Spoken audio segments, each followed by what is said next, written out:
world is not fair! Look at me, Father! Look at the rain you bought with my blood! Is it enough to wash away your sins? You thought I was a sacrifice?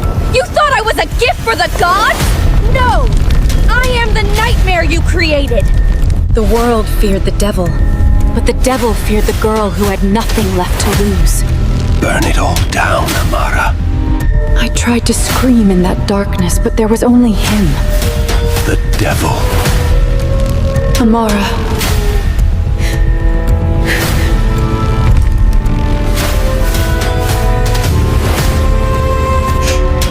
Today, they kneel at my feet. But they don't know the price I paid for my soul.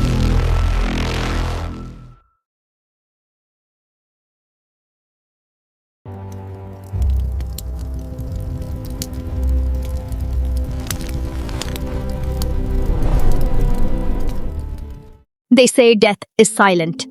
But for the Umbalari tribe, death had a sound. It was the sound of the dry wind whistling through the bones of what used to be our wealth, and the sound of mothers weeping over empty clay pots. The rains had forgotten us. My father, Chief Jeno, was a proud man. But pride doesn't fill stomachs. He lit the midnight fire at the base of the great baobab. The smoke didn't rise. It crawled. The air turned to ash.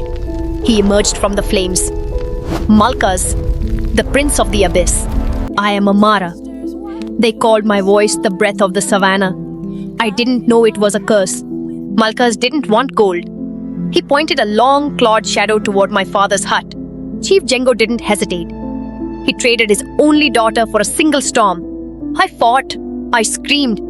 But the hands of my kinsmen now shackled me. They dragged me towards the Mount of Whispers, a place where even the spirits are afraid to tread. They threw me into the mouth of the earth. I heard the heavy stones seal my fate.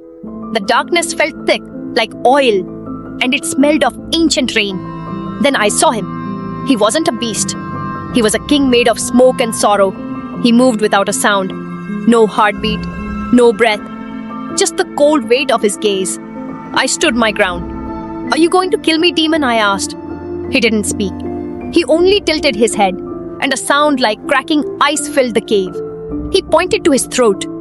A glowing, jagged scar burned there. He didn't want my soul to eat. He wanted my voice to bridge the gap between worlds. "Sing," he gestured. I knew if I sang, I might never speak again. But if I didn't, I would die in the dark. Mulkas didn't say a word. But the cave walls melted away, revealing a path made of pure starlight. I followed him into the belly of the world. What I saw next, no human eye had ever witnessed. The city was guarded by statues that looked all too real. They were the ones who had failed him before. We reached a temple that reached the very ceiling of the abyss. It hummed with the sound of 1,000 trapped whispers. Inside, the walls were covered in glass jars. Each one held a different colored flame. The stolen voices of the greedy. Mulkas led me to the center of the glass city. There sat a throne made of frozen smoke. But it was empty. He didn't sit. He just stood there, looking at the ceiling of the volcano, as if he could see the stars I had lost. In front of the throne was a pillar of pure white light, and on it sat the golden jar. It was the only thing in this dark world that felt warm. It hummed with a melody I recognized. It was the heartbeat of my ancestors. He didn't speak with words, but his mind touched mine. He showed me the jar wasn't a prison. It was a bridge. He needed a voice of pure innocence to unlock it, so he could finally leave this prison and return to the sky. But then, I asked him about my village. "Are they happy now?" I whispered. Mulkas didn't answer. He simply waved his hand, and the floor of the temple turned into a pool of silver water. I saw the Umbalari village. The rain was pouring down, just as promised. But it wasn't a blessing. The people were fighting. They were greedy. The water hadn't brought peace. It had brought war. And there was my father, Chief Jeno. He wasn't mourning me. He was wearing a new crown made of gold, laughing as he drank from a cup filled with the very water I had paid for with my life. A tear fell from my eye and hid the silver water. My sacrifice was a joke to them. I was sold for a crown, not for the survival of my people. The sadness in my heart didn't stay soft. It turned hard, cold, like the obsidian glass around me. If they wanted a sacrifice, I would give them a goddess of vengeance instead. I turned to Mulkas. I will sing for you, I said, but not to open the jar for you. I will sing to merge your shadows with my voice. I want the power to go back, not as a daughter, but as a storm. The devil smiled. It was the most terrifying thing I had ever seen. He liked my darkness. He saw a mirror of himself in me. The devil's smile wasn't just a gesture. It was an invitation. In that moment, I realized that the darkness he saw in me was the only thing that could truly set him free. As we stood there, the jars on the walls began to vibrate. Thousands of stolen voices started to hum, a low, haunting sound that felt like 1,000 bees trapped in my skull. Mulkas whispered, "Sing Amara, not for them, for yourself." I opened my mouth, and the first note that came out wasn't a song. It was a rumble that shook the foundations of the volcano. Mulkas reached out and touched my hand. His skin was like cold volcanic ash, but his energy was a wildfire. I felt his shadows crawling up my arms, weaving into my very soul. My body felt heavy, then light. I felt my hair change. The gold beads in my micro braids began to glow with a dark violet fire, absorbing the shadows of the abyss. I looked at my reflection in the glass floor. My eyes, once the color of the Savannah sun, were now swirling with the violet storms of the underworld. I was no longer a victim. The golden jar on the pedestal couldn't contain the raw power of our combined hate. It shrieked like a dying bird before it exploded into a million shimmering shards. The light of the jar didn't fade. I pulled it into my chest. I swallowed the melody of my ancestors, mixing it with the devil's silence. I felt a crown of cold, purple fire forming on my brow. When the dust settled, the temple was silent. Mulkas stepped back, his eyes wide with a new kind of emotion. Respect. He sank to one knee before me. I spoke, and my voice didn't just come from my throat. It came from the stones, the lava, and the shadows. "It is time," I said. "The village has had its reign. Now, they must face the storm." Every jar in the library shattered at once. The stolen voices flew toward me, circling like a whirlwind. They weren't just sounds anymore. They were my soldiers. I pointed my finger at the ceiling of the volcano. The solid rock didn't just break. It melted away, creating a staircase of obsidian that led straight to the moonlit sky. I began to climb. With every step, I felt my connection to the earth below getting stronger. I could feel my father's heartbeat miles away. It was fast. It was guilty. I emerged from the Mount of Whispers. The cool night air felt like a kiss of death. I looked down at the Umbalari village, shining in the rain. They thought they were safe. I raised my hand, and the rain turned from silver to black. My father wanted rain. I would give him a deluge that would wash away his sins and his crown. I didn't walk down the mountain. I floated on a carpet of cold wind. Below me, the village of Umbalari looked like a collection of doll houses, unaware that their doom was approaching. As I got closer, the rain changed. It was no longer the life-giving water they had traded me for. It turned thick and dark, like ink, staining the white sand of our land. At the village gates, I saw the sentries, men who had laughed when I was taken. Now, their spears shook in their hands like dry leaves in a storm. They tried to block my path. I didn't even look at them. I just spoke a single word of the abyss, and their weapons shattered into 1,000 splinters. The village square was full. My people were celebrating the harvest, but the music stopped the moment I stepped into the torchlight. They didn't see a daughter. They saw a ghost. Kwame, The man who had tied my wrists stepped forward. He tried to speak, but no sound came out. I had taken the voices of this village before I even arrived. The heavy curtain of the chief's hut pulled back. There he was, my father, wearing the crown of gold he loved more than his own flesh. Even now, in the face of my transformation, I saw it in his eyes. Greed. He wasn't happy I was alive.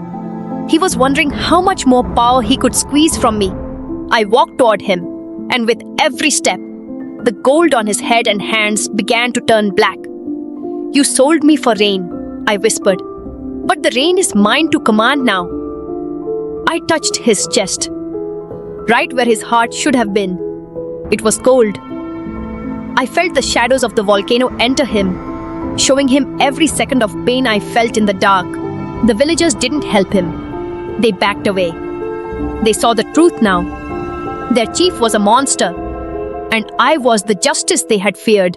His golden staff, the symbol of his power, snapped in half. The lion head carved into it screamed as it hit the mud. His reign was over. I turned to the people. My voice was like thunder. "From this day, you serve the abyss. For the abyss is the only thing that didn't betray me." The fires in the village turned from orange to violet. The very air changed. Umbalari was no longer a village of the sun. It was the first colony of the Shadow King. And then, the ground split open. Mulkas didn't stay in the cave. He came to claim what we had built together. The villagers fell to their knees in terror. Mulkas stood beside me. His presence cold as the grave but solid as the mountain. We were the new sun and moon of Umbalari. The village had never seen a power like this. A fusion of the earth's voice and the abyss's silence. Thousands of villagers fell to the mud, not in prayer, but in absolute bone-chilling fear. They watched as the very shadows under their huts began to dance to the rhythm of my breathing. My father, Chief Jeno, crawled toward me. His gold crown was now a puddle of black tar on his forehead, staining his ash-painted skin. He reached for my feet. His voice, a pathetic whimper. "Amara, my child. I did it for the village," he choked out. I felt a flicker of the old Amara in my heart, but the violet fire in my veins quickly extinguished it. "There is no child left here." Mulkas stepped forward, his shadow looming over my father like a hungry beast. He placed a heavy charcoal hand on Jeno's shoulder. The chief's leopard skin cloak began to wither and turn to grey dust. I told the wind to lift him. My father rose into the air, suspended by invisible threads of my song. I wanted him to see the kingdom he had sold his soul to protect, now shrouded in my darkness. I made the rain speak. Every drop that hit Jeno's skin carried a memory of my time in the pit. He screamed, but the village was silent. They were finally hearing the cost of their reign. Mulkas leaned into my ear. "Finish it, Amara. Take his voice, take his life. Let the cycle of the abyss be complete." The power felt so good, so right. One note, and he would be gone. But then, I saw her. My mother, Ngozi, standing at the edge of the crowd. She wasn't kneeling. She was holding the small wooden bird I had carved as a child. She wasn't afraid of the Shadow Queen. She was mourning her daughter. The golden runes on my dress flickered. The violet fire in my eyes struggled against the amber light of my humanity. Mulkas felt it too. He growled, his smoke hair billowing like a storm cloud. I didn't sing the song of the abyss. I didn't sing the song of the Savannah. I sang a song of the middle, a melody of blood, earth, and forgiveness. The violet lightning in the sky turned into a soft, glowing gold. Mulkas roared. He tried to grab my voice, to pull it back into the shadows. But I was no longer a jar on his shelf. I was the song that the wind itself couldn't trap. I let my father go. He fell into the mud, his golden crown shattering like glass. He was no longer a chief. He was just a man, broken and small. I turned to Mulkas. I didn't attack him. I sang for him. I sang the song of the stars he had forgotten. I offered him the one thing he never thought he could have, a choice to be more than a monster. The abyss didn't disappear, but it retreated. Mulkas looked at his hands, then at me. He didn't smile. He just nodded, and in a whirlwind of black and gold dust, he vanished back into the Mount of Whispers. The violet lightning faded, replaced by the soft, golden hues of a new dawn.